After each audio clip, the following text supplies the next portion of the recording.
राजा का अपने पुत्र को राज्य सौंपकर नीति का उपदेश देना और धर्मांगद के सुराज्य की स्थिति। श्री वशिष्ठ जी कहते हैं, राजन, अपनी पत्नियों के इस प्रकार अनुमति देने पर महाराज रुक्मांगद के हर्ष की सीमा न रही। वे अपने पुत्र धर्मांगद से इस प्रकार बोले, बेटा, इस 7 द्वीपों वाली पृथ्वी का पालन करो। सदा उद्यमशील और सावधान रहना।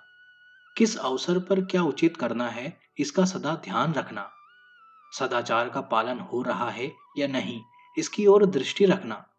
सदा सचेत रहना और वाणिज्य व्यवसाय को सदा प्रिय कार्य समझकर उसे बढ़ाना। राज्य में सदा भ्रमण करते रहना। निरंतर दान में अनुरक्त रहना। कुटिलता से सदा दूर ही रहना और नित्य निरंतर सदाचार के पालन में संलग्न रहना। बेटा, राजाओं के लिए सर्वत्र अविश्वास रखना ही उत्तम बताया जाता है।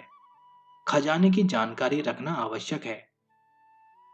पिता की यह बात सुनकर उत्तम बुद्धि वाले धर्मांगद ने भक्ति भाव से माता सहित उन्हें प्रणाम किया। फिर उस राजकुमार ने उन नृपश्रेष्ठ रुक्मांगद को असंख्य धन दिया।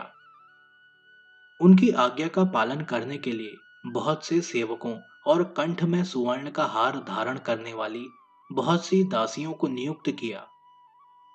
इस प्रकार पिता को सुख पहुंचाने के लिए पुत्र ने सारी व्यवस्था की। फिर उसने पृथ्वी की रक्षा का कार्य संभाला।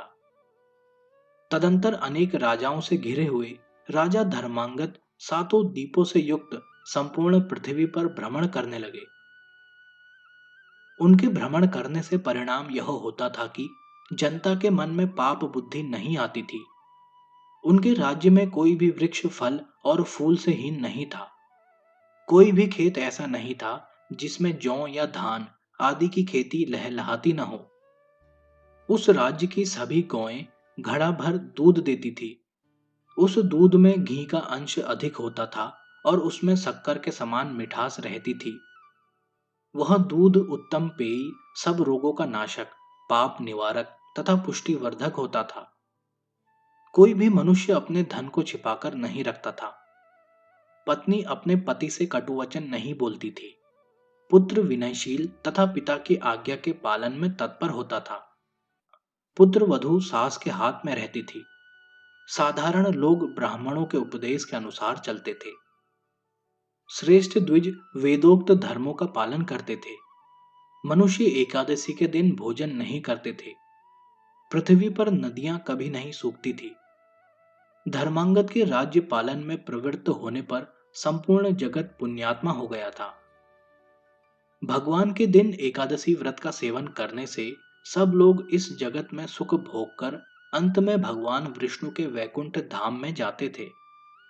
भोपाल चोर और लुटेरों का भय नहीं था, अतः अंधेरी रात में भी कोई अपने घर के दरवाजे नहीं बंद करते थे।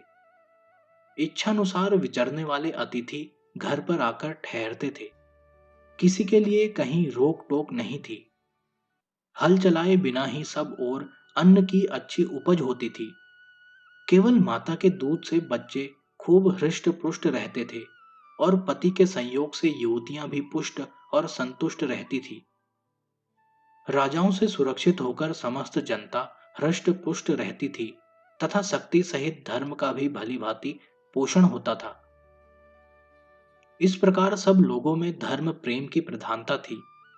सभी भगवान विष्णु की भक्ति में लगे रहते थे। राजकुमार धर्मांगद के द्वारा सारी जनता सुरक्षित थी और सबका समय बड़े सुख से बीत रहा था। उधर राजा रुक्मांगद निरोग रहकर सब प्रकार के ऐश्वर्य से संपन्न हो प्रचुर दान की वर्षा करते और उत्सव मनाते थे। वे मोहिनी की चेष्टाओं के सुख से अत्यंत मुग्ध थे